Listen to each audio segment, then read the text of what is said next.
नमस्कार, मैं हूं जकी अहमद और आप देख रहे हैं खानदेश टाइम न्यूज़।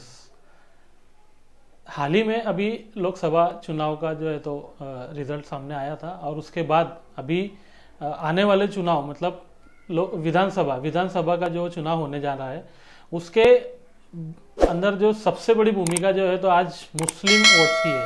जो मुस्लिम वोट्स बैंक है वो उसको किस तरीके से यूज़ किया जाता है या उसका किस तरीके से सही इस्तेमाल या गलत इस्तेमाल होता है, और उसी के बारे में आज हर जगह पर जो चर्चाएं चल रही है।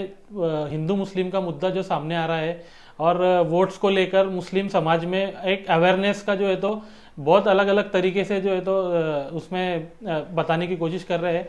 हमारे साथ में आज उसी को मुद्दे को लेते हुए हमारे साथ में सामाजिक कार्यकर्ता डॉक्टर रागिब अहमद सर हमारे साथ में मौजूद है। हम उनसे खास बातचीत करेंगे। सर, क्या कहना चाहेंगे विधानसभा के इलेक्शन में मुस्लिम या अल्पसंख्यक समाज को किस तरीके से अपने वोट्स का इस्तेमाल करना चाहिए या किस तरीके से उन्होंने अपना नुमाइंदा चुनना चाहिए? मैं रागिब अहमद, और आपने जो प्रश्न पूछा कि विधानसभा 2024 में अल्पसंख्यक समाज की क्या दिशा होनी चाहिए, तो मैं स्पष्ट रूप से कहना चाहता हूं कि विधानसभा 2024 का इलेक्शन ये दो विचारधाराओं का इलेक्शन है। एक वो सांप्रदायिक ताकतें हैं जो धर्म में, जाति जाति में तेड़ निर्माण करके, द्वेष निर्माण करके सत्ता को पाना चाहती है, और दूसरी ओर ऐसा एक गठबंधन है, ऐसी एक आघाड़ी है जो सब समाजों को साथ लेकर भाईचारा और प्रेम के साथ आगे बढ़ रहा है, जिसको हम आघाड़ी कहते हैं।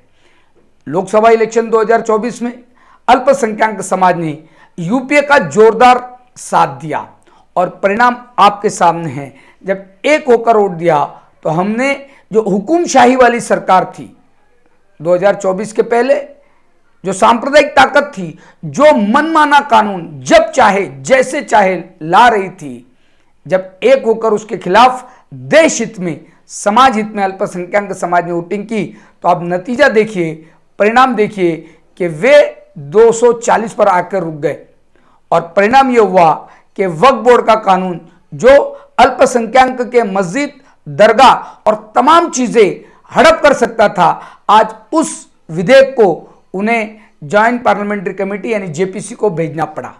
ये ताकत है अल्पसंख्यक समाज के और उन समाजों की जो पिछड़ा और जो अत्याचारित जो समाज है, जिन पर अत्याचार हुआ है, ये उनकी ताकत है कि उन्होंने इतनी बड़ी ताकत को रोक दिया है। तो मेरे हिसाब से 2024 के विधानसभा इलेक्शन में भी तमाम समाजों को एक होकर इन सांप्रदायिक ताकतों को रोकने के लिए प्रयास करना चाहिए। देखिए, सांप्रदायिक ताकतों को इलेक्शन जीतने की एक चाबी सपड़ चुकी है। वो चाबी ये है कि हिंदू मुस्लिम वाद खड़ा करो, दंगल करो और सत्ता तक जाओ। आपने देखा कि 2024 के लोकसभा इलेक्शन में प्रधानमंत्री खुद सांप्रदायिक भाषा बोलने लगे थे। आज आप देखते हैं कि इलेक्शन से पहले रामगिरी महाराज, जिनका कोई विषय नहीं था, कोई संदर्भ नहीं था, वो अल्लाह के रसूल सल्लल्लाहु मोहम्मद पैगंबर साहब पर अभद्र टिप्पणी करते हैं। और ये क्या कम था कि हमारे मुख्यमंत्री उनके मंच पर जाके कहते हैं कि इनके केस को भी कोई धक्का नहीं लगा सकता। इसके बावजूद भी अल्पसंख्यक समाज ने बड़ी शांति का अपना एक मुजाहिरा किया, लोकशाही तरीके से लड़ाई की। लेकिन इसके बाद भाजपा का नीतीश राणे आमदार ये कहता है कि हम मस्जिद में घुसकर मारेंगे। आपका प्रश्न बिल्कुल सही है।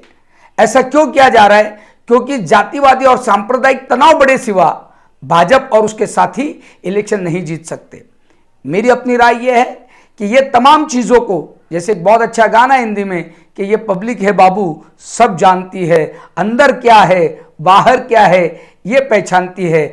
आज सभी समाज ये चीज़ को समझ चुके हैं और इसका नतीजा 20 नवंबर को आपको इलेक्शन रिजल्ट के रूप में 23 तारीख को दिखेगा। अल्पसंख्यक समाज की जब मैं बात करता हूं तो ये जहन से निकाल दीजिए कि सिर्फ मुस्लिम अल्पसंख्यक है। जैन, सिख, पारसी और मुस्लिम, यह तमाम इसमें अल्पसंख्यक समाज में आते हैं। और इस सरकार ने हर समाज के साथ एक भेदभावपूर्ण रवैया इस्तेमाल किया है। और आज अल्पसंख्यक समाज को भी चाहिए कि भले ही चेहरा भाजपा का ना हो, लेकिन उसकी जो पूरी यंत्रणा है वो इसी दिशा में काम कर रही है। मुझे तो बुरा लगता है कि एक तरफ तो ये समाजों में तेज निर्माण कर रहे और उन्हीं के सहकारी आमदार सदाभाऊ खोत एक बुजुर्ग नेता पर अभद्र टिप्पणी करते हैं, उनके व्यंग पर, उनके शारीरिक बीमारी पर व्यंग कसते हैं। इससे ज़्यादा दुर्दैवी संस्कृति इस महाराष्ट्र ने नहीं दिखी है। हम उनको उनकी जगह बता कर रहे हैं। देखिए, अभी फॉर्म पीछे लेने की डेट जा चुकी है।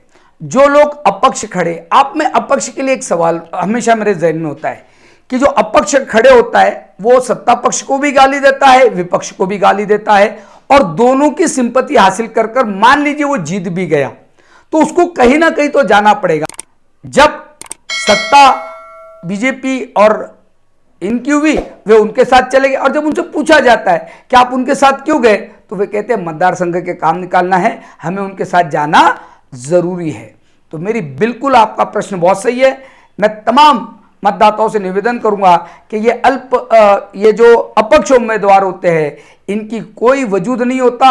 ये उस बिना पेंदे के लोटे होते, जब चाहे जिधर चाहे वो उधर जा सकते हैं। तो इन पे कतई विश्वास ना करें और जो राष्ट्रीय पार्टी है आप उसका साथ दे, उन पर व्हिप लागू होता है, वे जवाबदेह होते, वे जिम्मेदार होते।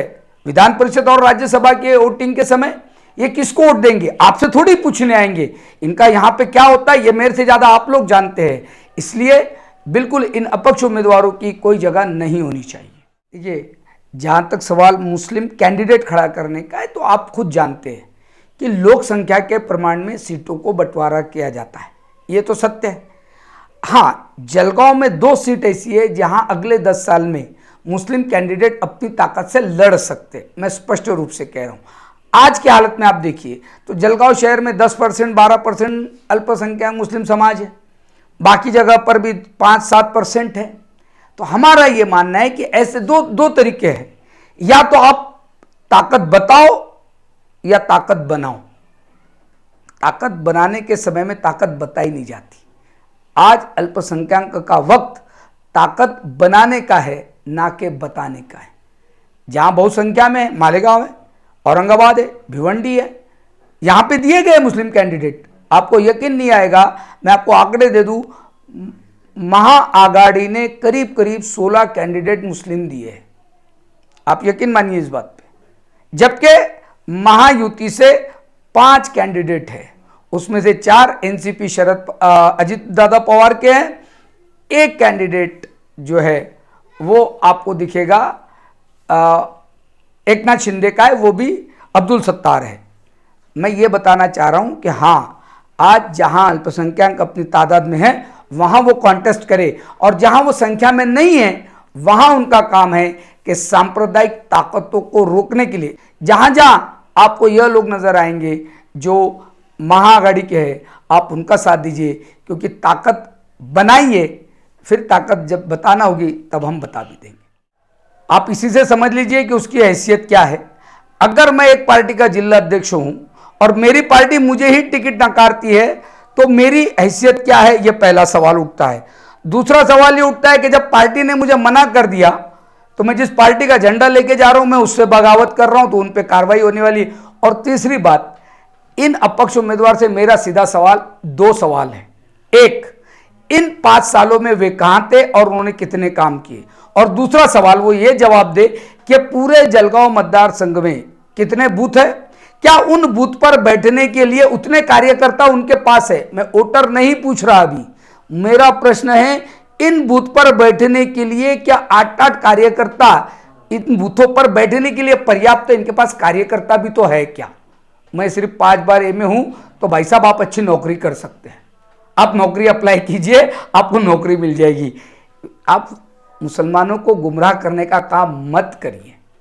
आपकी क्या मजबूरियां है वो आपके साथ, लेकिन सच बात यह है इतनी बड़ी बेईमानी पार्टी के साथ भी समाज के साथ भी अगर आप करेंगे तो आज नहीं तो कल इसका जवाब आपको देना पड़ेगा। तो ये थे हमारे साथ में डॉक्टर राघिव अहमद, सामाजिक कार्यकर्ता, जिन्होंने बहुत ही अच्छी तरीके से अपने वोट्स की वैल्यू, अपना जो मतदान है किसको करना चाहिए, किस तरीके से करना चाहिए,